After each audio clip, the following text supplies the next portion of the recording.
قمر مصري بحبك بحبك يا بلادي يا بلادي يا بلادي بحبك يا بلادي. Retournons, mesdames et messieurs, avec notre débat d'aujourd'hui. Alors, la séance inaugurale du dialogue national auquel avait appelé le président Abdel Fattah el-Sisi s'est ouverte mercredi dernier. Et à cette occasion, le président el-Sisi a prononcé une allocution enregistrée où il appréciait le rassemblement pour le dialogue et l'échange de visions dans l'intérêt de la patrie. Et j'ai le plaisir d'avoir avec moi en ligne Madame Nesrine Chokri, journaliste qui va nous donner plus de détails sur le dialogue national. Bonsoir Madame Nesrine Chokri, bienvenue. Bonsoir. Bienvenue. Alors, après un an de préparatifs intensifiés pour le lancement du dialogue national, la séance inaugurale a eu lieu. Quels étaient les arrangements nécessaires pour lancer les séances du dialogue national? Alors d'abord, pendant un an, il y a eu véritablement plusieurs réunions de préparation pour se mettre d'accord au moins sur les contours généraux, les thèmes généraux qui seront discutés durant ce dialogue national, aussi les outils de discussion. C'est ce que M. Diarachwan a annoncé, que toutes les séances du dialogue national seront tenues en direct, en toute transparence. Donc il fallait vraiment se mettre d'accord autour d'un nombre de dossiers, de sujets, de sorte à ce que véritablement ce dialogue national soit d'abord la concrétisation de la participation de toutes les voix du peuple, oui, toutes les composantes de la société, tant que ces représentants-là du peuple ne sont pas impliqués dans des actes de violence ou des actes contre la sécurité de la patrie. Et on voit véritablement une large palette de couleurs appartenant à tout véritablement les partis, les clans, les catégories sociales qui participent à ce dialogue national. Et aussi, nous voyons aussi que ce dialogue national, déjà à travers la séance inaugurale, que ce soit dans le discours du président de la République ou des participants qui ont participé à la séance inaugurale, est très, je dirais, ambitieux, et que plusieurs axes dossiers ont été, je dirais pas véritablement abordés, mais je dirais tout simplement lancés comme un début. Quel est l'objectif et l'importance du dialogue national? Alors d'abord, nous avançons vers la nouvelle République, une nouvelle République qui se veut véritablement, je dirais, un lien avec le passé et aussi un pont vers l'avenir.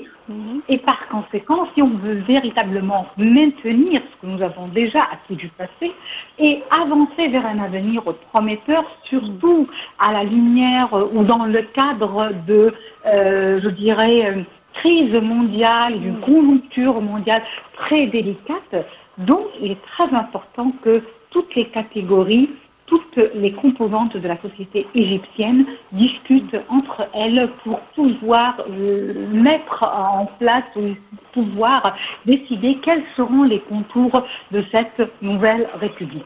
Donc ça, c'est véritablement l'un des objectifs. C'est aussi l'importance majeure de ce dialogue national, mais aussi puisque l'Égypte, comme tous les pays du monde, nous avons certains dossiers qui nécessitent d'être, je dirais, boostés ou qui nécessitent plus d'efforts que d'autres.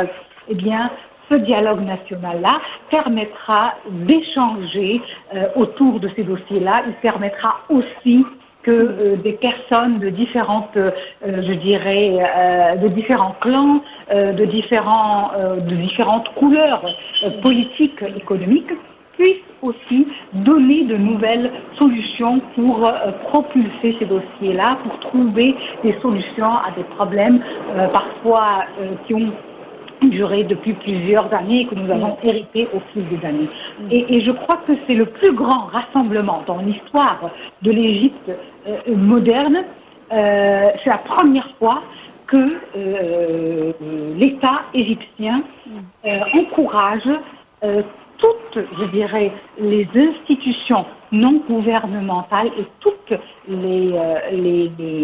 Les catégories. toutes les catégories, tous De les la représentants société, oui. du peuple de participer à un énorme dialogue national qui est lancé en direct. Donc on dirait que aussi le peuple n'est pas passif, il est là en tant que témoin actif et qui peut aussi avoir contact avec ses représentants pour véritablement changer ce qu'il souhaite changer. Je crois que c'est la première fois dans l'histoire de l'Égypte que l'on voit ça. Je crois aussi que c'est très ambitieux. Et être au courant également. Et pour que le peuple égyptien soit au courant des événements politiques ou économiques. Mais aussi, soit au courant, c'est très important. Être informé, c'est très important. Mais je crois que permettez-moi, c'est la politique du président Abdel Fattah el-Sisi dès le début de sa présidence, puisqu'il était tout à fait clair et franc avec les citoyens égyptiens en leur proposant les difficultés, ou plutôt leur exprimant les difficultés et les problèmes, et en également proposant comme le règlement et la solution de ces problèmes. Oui, il était tout à fait clair. C'est une politique qui a toujours été adoptée par le président de la République, afficher les problèmes tels qu'ils le sont. D'ailleurs, c'est lui qui l'a dit durant plusieurs interventions devant aussi le peuple, que ce soit dans des usines avec des ouvriers ou dans d'autres événements où il était vraiment proche du peuple. Il a dit que sa façon de voir les choses, c'est d'annoncer les difficultés, les problèmes et de proposer des solutions au public, au peuple, pour qu'ils soient véritablement des acteurs à part entière de l'équation. Et ça, c'est véritablement clair aujourd'hui avec ce dialogue national. D'ailleurs, je crois que l'idée de ce dialogue national, on ne l'a pas vu dans d'autres pays avec cette transparence et ce grand nombre qui véritablement participent. Docteur Nesrine Chokri, alors, puisque vous avez mentionné que le dialogue national représente, on peut dire, les caractéristiques les plus importantes de la nouvelle République, alors veuillez nous jeter la lumière sur cette nouvelle République, selon vous. La nouvelle République, véritablement, je dirais que le dialogue national est encore en train de construire les caractéristiques de cette nouvelle République, mais il y a des objectifs, des contours généraux que l'on peut déduire déjà des réunions préparatoires du dialogue national et des différents discours du président de la République. D'abord, une nouvelle République où le citoyen reçoit tous les services de qualité possible. Et je donnerai juste un exemple qui commence vraiment à se frayer le chemin. C'est le système de l'assurance maladie globale qui a déjà été mis en place dans 5 gouvernorats, où le citoyen, quand il est malade, se déplace automatiquement vers les hôpitaux et il est traité avec la meilleure qualité et gratuitement. Donc ça, c'est un des exemples qu'on peut donner, mais c'est véritablement une nouvelle république où le citoyen égyptien est au centre de l'intérêt, est au centre de l'action de l'État, de l'action des différentes institutions de l'État et des autres institutions non gouvernementales qui travaillent avec l'État. L'assurance maladie est un exemple, Vie décente est un exemple, mais aussi la construction de la plus grande cité de la culture et des arts dans la nouvelle capitale administrative montre aussi qu'il y a un intérêt accordé au volet culturel et intellectuel. Donc, c'est un avancement pour tout ce qui concerne les droits du citoyen. Les droits du citoyen ont une meilleure qualité de vie, ont une meilleure éducation, ont de meilleurs services, que ce soit des services médicaux ou autres.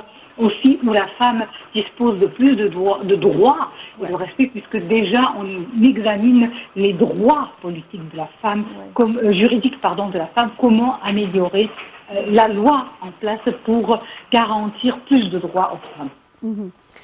Selon vous, que signifie le choix de la date proposée, qui est le 3 mai pour l'inauguration de la séance inaugurale du dialogue national? Alors, le 3 mai, c'était la journée de la liberté de la presse. Et donc, c'est un jour très important pour lancer ce dialogue-là, parce que ça montre véritablement que l'Égypte s'intéresse à la liberté d'abord, pas seulement de la presse, mais des citoyens. Oui. Et je crois que la séance inaugurale a témoigné de cela, puisque on a vu des personnes de toutes, je dirais, les composantes de la société qui ont exprimé différents points de vue, des points de vue qui ont été, je dirais, transmis en direct, avec transparence, sans problème, et qui n'étaient pas toujours des points de vue positifs. Au contraire, il y avait de la critique. Donc cela montre qu'il y a une grande liberté d'expression et que l'objectif véritablement, comme l'a dit le président de la République, que l'objectif c'est la patrie, c'est la stabilité, la sécurité de la patrie. Et 1400 détenus ont été libérés lors de cette journée. Comment avez-vous vu ce geste? En fait, le dossier des détenus a été traité depuis le début d'ailleurs de la tenue du dialogue, des réunions préparatives du dialogue national. C'est-à-dire qu'avec la première réunion qui était là pour préparer cette réunion du 3 mai, on avait vu des détenus qui ont été libérés au fil du temps, dose par dose, et certains parmi eux avaient été impliqués même parfois dans des actes de violence contre l'État, contre le pays. Mais il y a eu véritablement je dirais pas une ouverture d'esprit, mais je dirais que l'État a pris en considération que c'était parfois des jeunes qui ont agi de manière qui n'était pas du tout en conforme à la loi, et qu'aujourd'hui, ils sont prêts à reprendre leur vie, à revenir vers leur famille et à certainement se développer pour réaliser l'intérêt de la patrie. Le dossier des détenus est vraiment très pris en considération par l'État, cas par cas et étudié, mais je rappelle qu'il y a des constantes dans la politique de l'État égyptien, que la sécurité nationale, que les actes de violence et criminalité sont totalement refutés et que par conséquent, ce sont des éléments importants quand on parle du dossier des détenus, parce que malheureusement, ce dossier parfois est mal utilisé ou mal manipulé par des organismes qui ne connaissent pas véritablement tous les faits sur le terrain, et que nous avons été témoins, parce que nous avons été là pendant les dernières années, et nous, en tant qu'Égyptiens, nous savons très bien que l'État a fait beaucoup pendant plusieurs années, surtout au début, a fait preuve de patience. Et cette patience-là, il fallait quand même qu'elle soit dans le cadre et le contour de la loi. Oui, oui, et bien sûr, respecter la souveraineté de l'Égypte. La souveraineté, la sécurité, la stabilité du pays, de la patrie, mais aussi des citoyens et des bâtiments principaux du pays. Bien sûr, c'est leur droit. Exactement. Donc, Madame Nesrine Chokri, le président Abdel Fattah el-Sisi a prononcé un discours enregistré lors de l'inauguration du discours du dialogue national. Quelle est la chose on peut dire, qui est la plus importante pour vous et qui vous a attiré le plus dans son mot?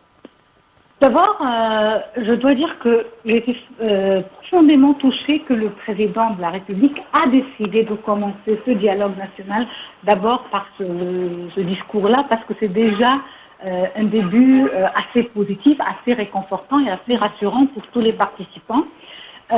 Durant son discours, le chef de l'État a véritablement mis en relief plusieurs éléments, mais ce qu'il a surtout mis en relief, qui a véritablement été important pour moi, c'est qu'il a insisté sur le fait que l'on peut voir les choses différemment, mais que l'essentiel finalement, c'est la patrie. C'est une aussi des idées stables et fixes que le président a souvent répétées. Que l'on peut voir les choses différemment, c'est un feu vert à la liberté d'expression, mais aussi, il rappelle tout le temps et constamment en tant qu'homme militaire et en tant qu'homme d'État de premier degré, en tant que chef de la République, qu'il faut se rappeler en tant qu'Égyptien que l'objectif majeur, c'est la sécurité, la stabilité de la patrie. Parce que c'est ce qui compte finalement. Et surtout que permettez-moi de faire cette parenthèse, nous sommes dans une région comme le Moyen-Orient où véritablement l'instabilité est le mot d'ordre Oui. et donc la stabilité de la patrie devient une perle rare à laquelle les Égyptiens doivent véritablement s'accrocher. Bien sûr. Madame Nesrine Chokri, journaliste, je tiens à vous remercier infiniment pour ces explications. Mesdames et messieurs, nous arrivons à la fin de cette édition de notre programme hebdomadaire Questions égyptiennes et rendez-vous la semaine prochaine, mais avec une autre question égyptienne. Merci et bonne soirée. Au revoir.